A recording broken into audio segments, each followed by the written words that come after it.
Hey there, today's gonna be a book review of Brandon Sanderson's Skyward.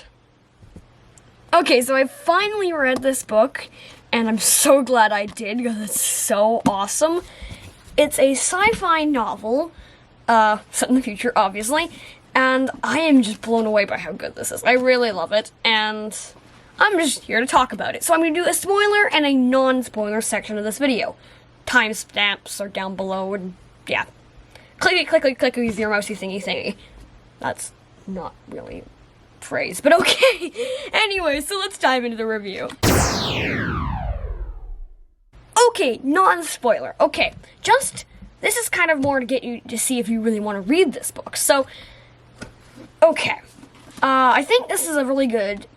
I think this is not, like, too complicated a sci-fi book. There's lots of, like, scientific stuff in there, but it's really easy. You don't have to understand it to like it. That's what I loved about it. You don't have to understand how all these little things and how the starships worked and all of that to make it a good story. You just have to go along with the flow. You don't have to understand how it works. You just need to understand what it does, which is pretty easy. So that's what I liked about this a lot. Oh, and the characters are so good, too. Spence's journey is so good. Her character art throughout the story is amazing. It's like that... Oh, it's just so good. I can't say what it is, obviously, because of spoilers, but I just love it so much. And the other characters, well, I can't reveal them, because or else that would just spoil everything for you. But, it's, yeah, like, her drive to take that pilot test and become a pilot like her father, even if her father's legacy is being a coward. And backing away from the greatest battle of all time, the Battle of Atla. Oh, and to give some background on this story is set on this planet called Detritus, and the humans crashed here 80 years ago, I believe, and now they've set up a colony, and they're trying to battle and protect themselves from these aliens called Krell, who try to bombard them and destroy them every so often, quite periodically. And Spencer wants to become a pilot, and she wants to protect Igneous, which is the place where they live. Overall, I thought the story was really good in just the world building, because even though it's our world, it's almost not. It might as well not have been, because it's got human stuff in it, but it's sci-fi. But the interesting thing I thought about this book was how it didn't have a lot of, like, it didn't have actually any of a lot of what we have with sci-fi. We have artificial intelligence. We have a lot of that kind of stuff coming up a lot of the time in sci-fi. This book, a lot of the technology isn't that advanced. I mean, we've got starships, but it's almost like a real culture would. Or not culture, a real group of people would. Because there's so much need for starships, all their expertise goes toward making starships. They don't make AIs, they don't make any of this stuff because they never needed it or they never learned how. So they use a lot of older technology, which is, you know, they have like radios and like, and the radios, they don't have like, you know, like, they have holograms, but that's about as advanced as they get. Holograms and starships, which is pretty advanced, but you know what I mean? They don't have like a lot of they don't have like, you know, like that futuristic style, like the beautiful, perfect city with like robots that talk to you and like everything comes at your service. No, it's still got it's very similar with a few added elements surrounding space travel. Okay, that's all for my non-spoiler thoughts. I mean, it wasn't a ton of those. There wasn't a ton of those a whole lot, but now for some spoilers. If you haven't read it, you might want to back out. If you have, let's enjoy this. Okay, so if you have read it, you'll know that Spencer doesn't get into pilot school and all of that.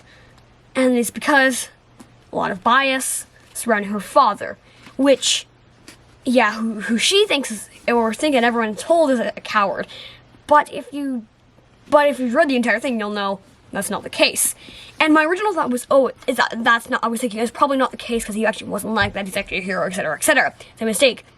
But when I found out, when I was reading it, that it's actually worse, that the DDF pinning him as a coward was the best they could do for him.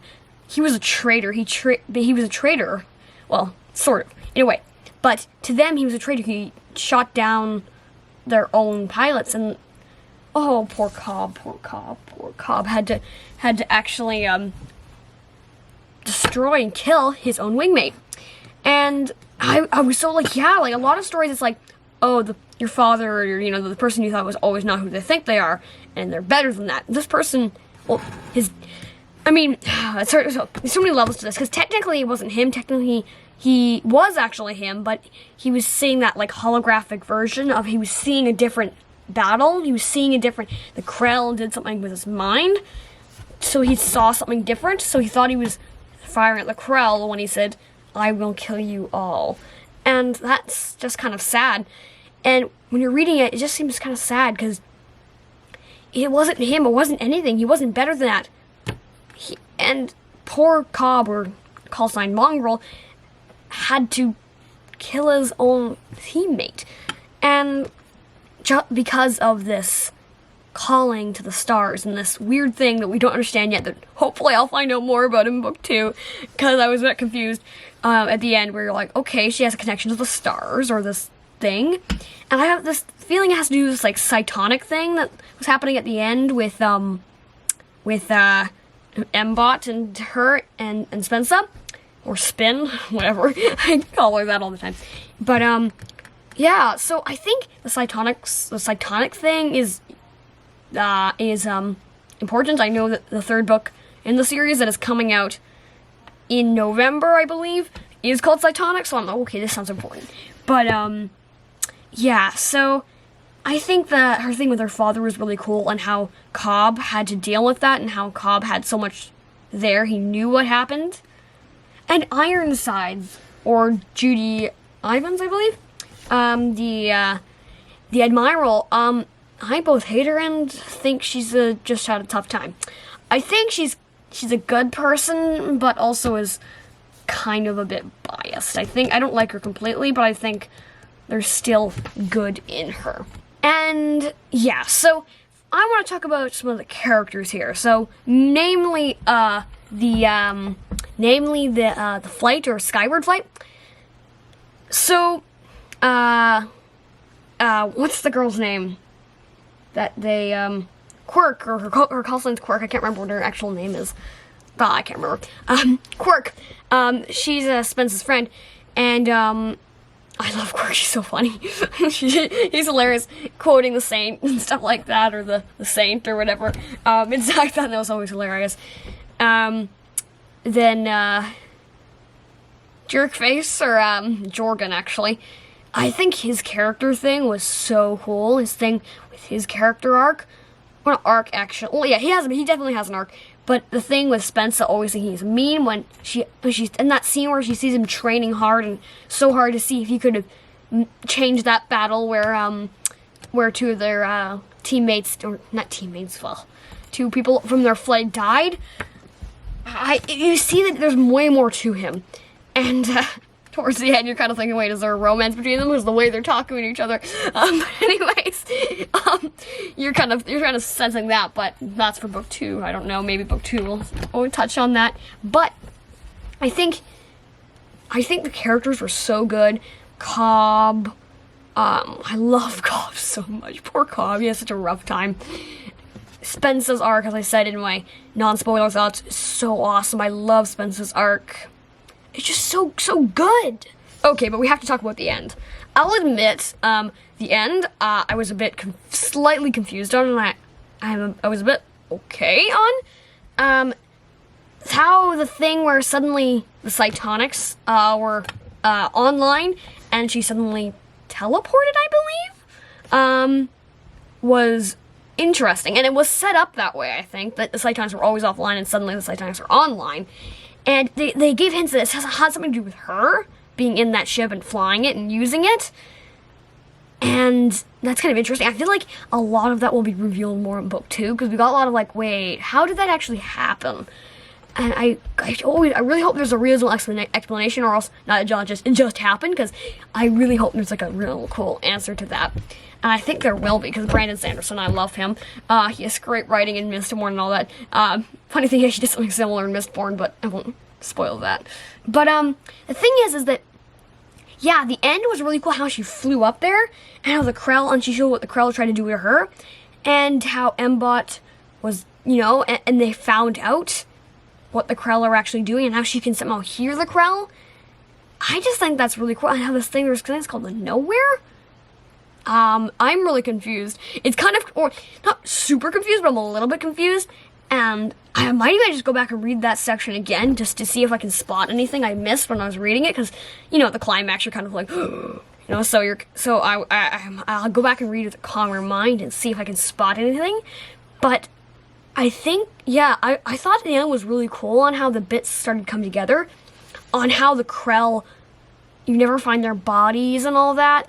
That was interesting. I loved how it was like the Human Wars. Mbot was Mbot's so funny. I love Mbot.